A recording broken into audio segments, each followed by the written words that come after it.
When I refused to let my husband's sister borrow my car, she spread a lie that I had hit her child. Furious, my husband snapped, "Just apologize to keep the peace." Instead, I called someone. The next morning, she opened her door and nearly fainted when she saw who was standing there. I'm 41, living in Charlotte, North Carolina. Married to my husband Mark for going on 9 years. No kids, just me and him. We both work full-time and for the most part, things are okay. But the one constant problem in our marriage? His sister, Becca. Becca is the kind of person who thinks everyone owes her something. She's always asking for favors, and she never gives anything back. She borrows stuff and either breaks it or loses it, and somehow it's never her fault. She doesn't say thank you. She doesn't apologize. She just keeps taking. This all started because she wanted to borrow my car. It was a Thursday afternoon. I was at work when I got a text from Becca. "Hey. Can I borrow your car this weekend? Mine's in the shop, and the kids are driving me crazy." I told them we'd go to Carowinds. I didn't even hesitate. I said no. I need my car. I use it to get to work. I use it to run errands. And frankly, I don't trust Becca behind the wheel of anything I own. The last time I lent her something, it was my lawnmower, and she returned it with a cracked blade and no explanation. Plus, I know how she treats her own stuff. She's constantly in and out of repair shops because she drives like the road belongs to her. So I texted back, "Sorry, can't. I need it for work and can't risk it." She replied, "Ugh, okay. Worth a shot," with a laughing emoji. That was it. Or so I thought. Sunday night, I came home from the grocery store. The second I walked through the door, my phone started going off. Text after text. Missed calls. Voicemails. All from people I knew. Friends. Neighbors. Even a couple of people I barely talked to. "Hey, is everything okay with Becca's kid? Did something happen in your driveway? I can't believe she's being so calm about it." I'm standing in my kitchen, staring at my phone, trying to figure out what the hell everyone is talking about. I hadn't seen Becca or her kid in days. Finally, I called her. She picked up right away, sounding completely casual, like we were old friends just chatting. I asked her flat out, "Why is everyone asking if something happened with your kid? Did you tell people I hit him?" And she goes, "Oh, yeah, well, kinda. But it's not a big deal." I didn't want to make a whole thing of it. I was silent for a second because I honestly thought I must have misheard her. "You said what?" She laughed. Laughed. And then said, "Relax. I just mentioned you kinda bumped him with your car the other day. He's fine. Just a little bruise."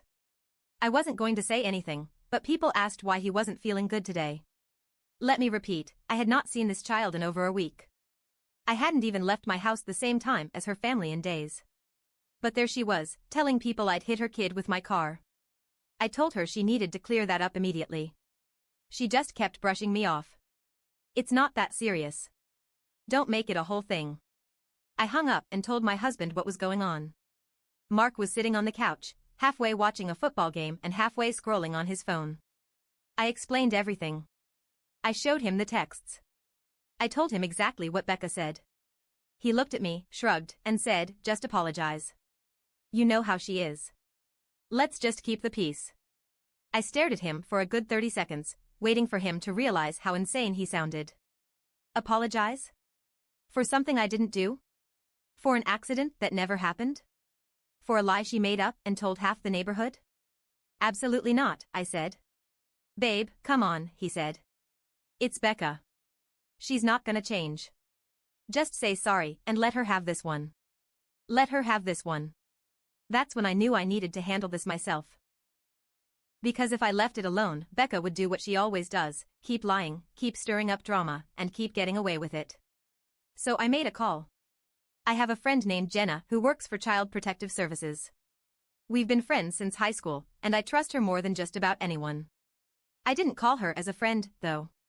I called her as someone who deals with real cases of child abuse and neglect every single day. I asked her a very simple question: if someone is telling people their kid was hit by a car but never reported it, and the kid isn't being checked out, is that something CPS looks into? She didn't even hesitate. Yes. Absolutely. Who's the kid? I told her everything. The fake story. The texts. The fact that I hadn't even been near them. The way Becca was using this lie to make me look like some careless driver who hurt her kid and didn't even apologize. Jenna said, "Okay. I'm opening a welfare check first thing in the morning." That's when I knew things were about to get real. At 9 a.m. on the dot, Becca got a visit. She wasn't expecting it. She thought this was just another little story she could tell to get some sympathy and maybe make me look bad in the process. But CPS doesn't mess around. They showed up at her door with a police officer. They asked to see her son. They asked her to explain the accident she told people about.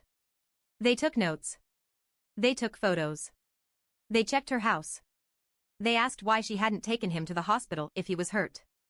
They asked why she hadn't filed a report. They asked why no one else had witnessed anything. And Becca? Becca completely fell apart. A neighbor who lives across the street told me the whole scene. Said Becca answered the door in her robe, hair a mess, cup of coffee in hand, looking like she'd just rolled out of bed. 20 minutes later, she was red-faced, stammering, and couldn't get her story straight. And the best part? Her kid was completely fine. Not a mark on him. No bruise. No scratch. Nothing. The officer took her statement. CPS documented everything. And Becca got hit with a citation for making a false report. But that wasn't even the most satisfying part. Because once people in the neighborhood found out CPS had been called to check on Becca's kid, the stories started pouring out. Turns out, this wasn't the first lie Becca had told. Not even close. By noon that same day, my phone started lighting up again. But this time? The messages were different. Why are the police at Becca's house? I just saw CPS there. Is everything okay? Did something happen with her kid for real? It didn't take long before the whole block knew what went down. You don't get a welfare check from CPS with a police escort without people noticing. Charlotte might be a big city, but neighborhoods? Neighborhoods are small. People talk. And Becca's story started cracking. Because now, people who heard her version of events, the one where I clipped her son with my car and then coldly drove off without checking on him, were realizing none of it added up. One neighbor, Greg, who lived 2 doors down, texted me this, "Funny how she said you hit him Friday, but we saw you leave before noon and you weren't back until after dark." Exactly. Because I was at work. Like I always am on Fridays. But here's where things took a turn I didn't see coming. Turns out, Becca's lie about me wasn't some random one-off. No. This woman had been building a little web of stories for months. Maybe years. And people were finally starting to connect the dots. One neighbor, Diane, came straight to my door. She didn't even knock, just stood there waiting for me to answer. "I don't know if you know this," she said, "but last month Becca told me you were stealing packages off porches." I blinked at her. "Excuse me?" "Yeah," Diane said. "She told me to keep an eye out because you'd been having money trouble and were taking deliveries." I stood there, stunned. I hadn't heard a word of that before. Then another text came in. From a different neighbor, Katie. "Did Becca ever tell you that you poisoned her cat?" Because she told me that too. At this point, I didn't know whether to laugh or scream. This woman had been smearing me up and down the street for who knows how long, and I'd been totally unaware. I thought she was just mildly annoying. But no. Becca was on a whole campaign. And apparently, she wasn't as subtle as she thought. What made this even worse was Mark. After the CPS visit, he was quiet. Almost too quiet. He didn't say anything for hours, just sat in the living room on his phone, scrolling and scrolling. Finally, I asked him, "So? Still think I should apologize?" He didn't even look up. Just said, "I didn't think she'd take it this far." That's when I realized something important. Mark knew Becca was like this. He'd just been hoping if we ignored it, she'd get bored and move on. But she didn't. She kept pushing, testing, seeing how much she could get away with. And Mark had been letting her. That night, I found him texting her. I couldn't see the whole conversation, but I caught enough over his shoulder to realize he was telling her to just clear things up and stop making stuff worse. I couldn't believe it. I asked him flat out, "Why are you protecting her?" And all he said was, "She's my sister." That's when I decided I wasn't finished yet.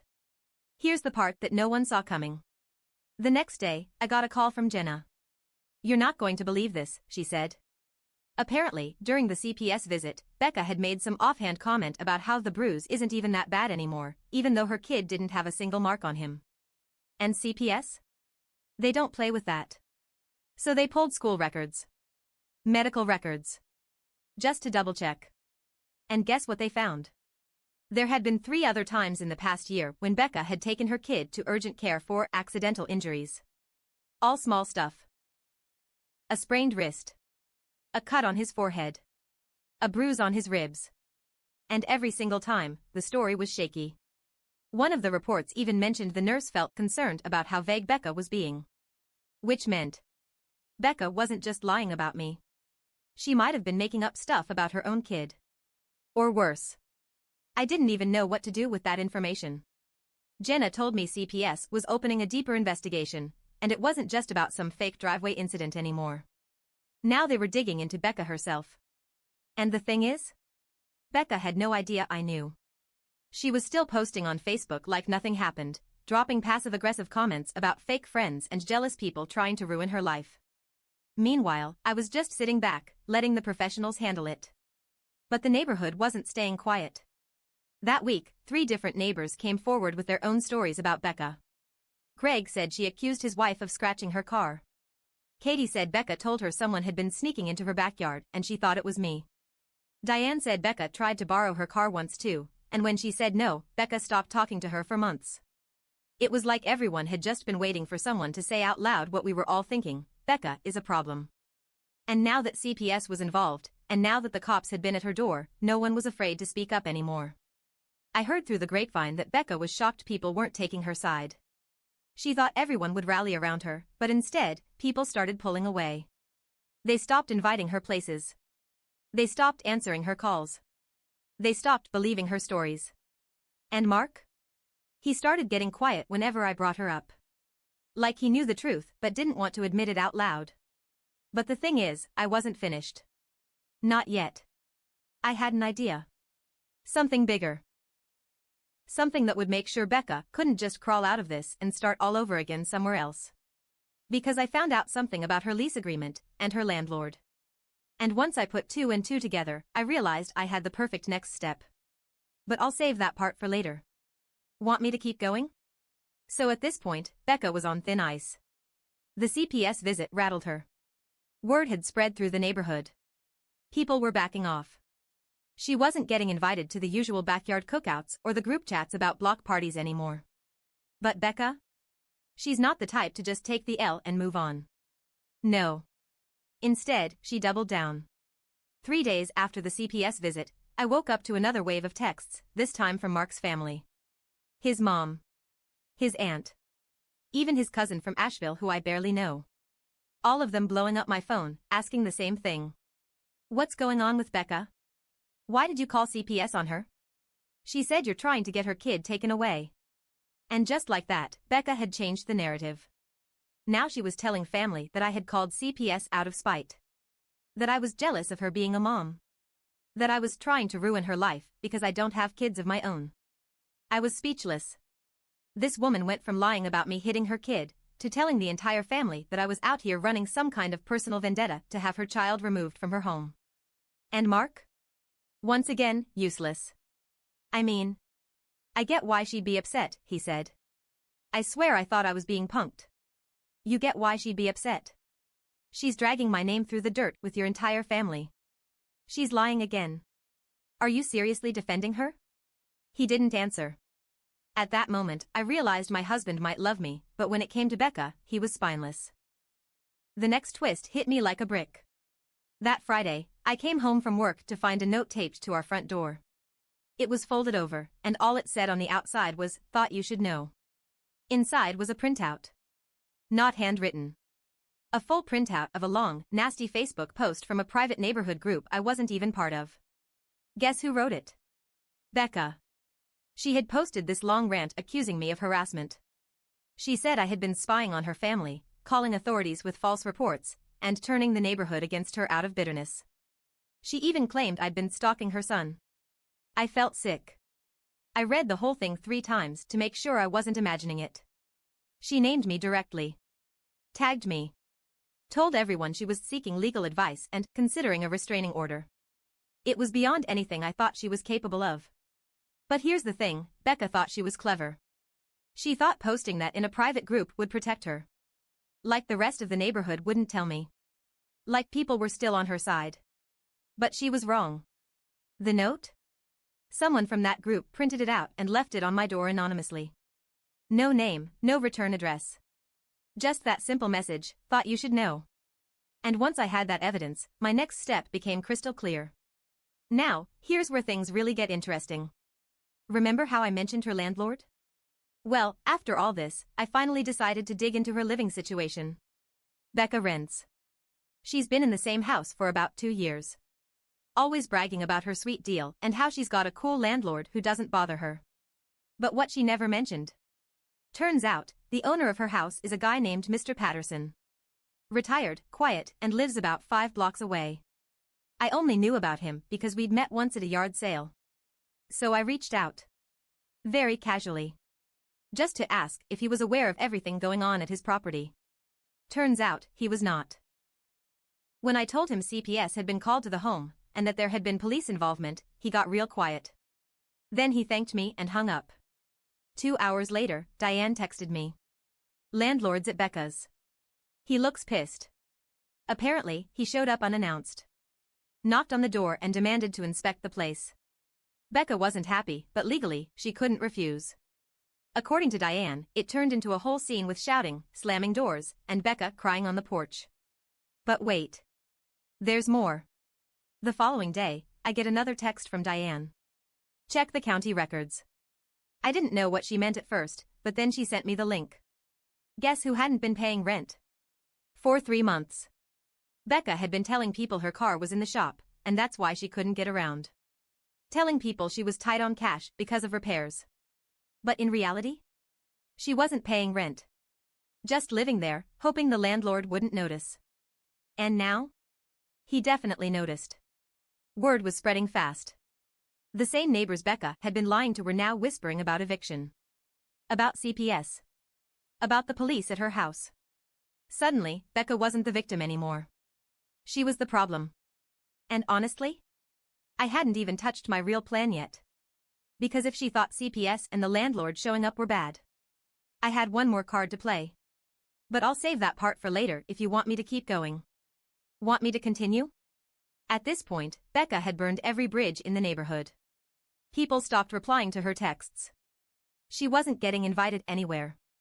Even the friendlier neighbors were keeping their distance. Mark was barely talking. CPS was still investigating her, and her landlord was circling like a shark. And then, the final straw. A week after her public Facebook smear campaign against me, the HOA announced a monthly neighborhood meeting. Normally, 5 people show up to those. This time? The room was packed. And Becca was there. She came in late, wearing sunglasses indoors like she was hiding from paparazzi, dragging her kid along like a prop. Sat in the back corner, arms crossed, glaring daggers straight through me. I didn't go there planning to say anything. I really didn't. But the second the meeting opened up for community concerns, Diane, bless her heart, raised her hand. Yeah. Actually, I think we need to address the false rumors being spread about neighbors. Because it's gotten out of hand. You could feel the air leave the room. All eyes went to me. Then to Becca. I wasn't going to speak up. I swear I wasn't. But then Becca laughed. Laughed. Loud enough for the whole room to hear. That was it. I stood up. I didn't yell. I didn't cry. I just laid it out. I just want to clear the record, I said. I never hit anyone with my car. I never poisoned anyone's cat. I never stole a single thing off anyone's porch. And I've had enough of the lies. The room was dead silent. I looked straight at Becca. If you want to accuse me of something, Becca, do it to my face. Right now. In front of everyone. Becca smirked. Maybe I would if it wasn't true. I nodded. All right. So then explain to everyone why CPS found nothing. Explain why your kid didn't have a scratch on him. Explain why you told half the block I'm a thief, but no one ever saw me take anything. Explain why your landlord is at your house every other day now. That wiped the smile off her face. But it wasn't me who finished her off. Nope. That honor went to Greg. From his seat near the front, Greg piped up loud and clear, "Hey, Becca? Didn't you say we dented your car last month? But we were out of town that whole week." Then Diane. "And didn't you say Katie was sneaking in your yard?" "Katie, she told me you poisoned her cat." It was like popcorn going off. One by one, people started sharing the lies Becca had told them. All different. All pointing fingers at different people. All ridiculous. Becca's face went pale. Then red. Then pale again. She stood up. Grabbed her kid by the arm. "You're all just jealous," she snapped. "Pathetic." And she stormed out. Right there. In front of everyone. Slammed the door so hard the windows rattled. Nobody spoke for a few seconds after the door slammed. Then Diane said, "Well, I guess that's that." And just like that, the tension broke.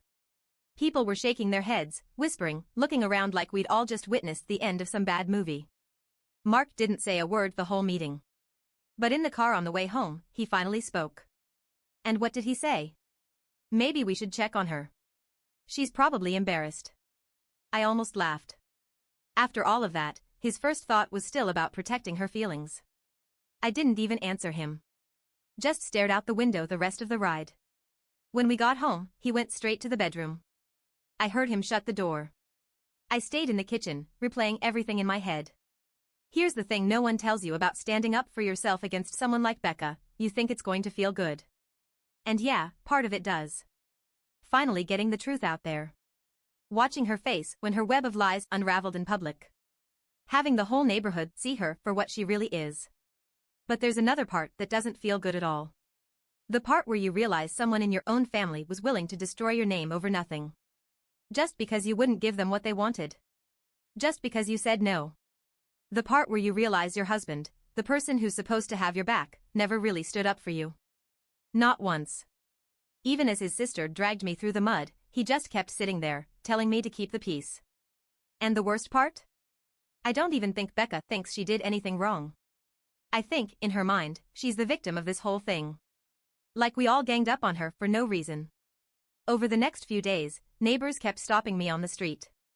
"Glad you spoke up. Sorry we didn't say anything sooner. We've all been dealing with her." And you know what? That part felt good. It felt like I wasn't crazy anymore. Like I wasn't fighting this alone. But things with Mark? Different story. He's been quieter. Distant. I think maybe it finally hit him that Becca's behavior is more than just how she is. And me? I'm thinking real hard about what it means to stay married to someone who watched me get dragged through hell and didn't lift a finger. A week after the meeting, Becca's landlord posted an eviction notice on her door. CPS wrapped up their case and closed it with no action, but the file's still open for monitoring, just in case. Becca moved in with Mark's mom, about 2 towns over. I haven't heard from her since. Mark and I are figuring things out. And me? I drive past her old house every morning on my way to work. The place looks quiet now. Sometimes I wonder if she ever really thought it would work, if she thought she could lie her way through life forever. But the thing about liars? They always get caught. Sooner or later. And when they do, all you have to do is stand up and tell the truth. The rest takes care of itself.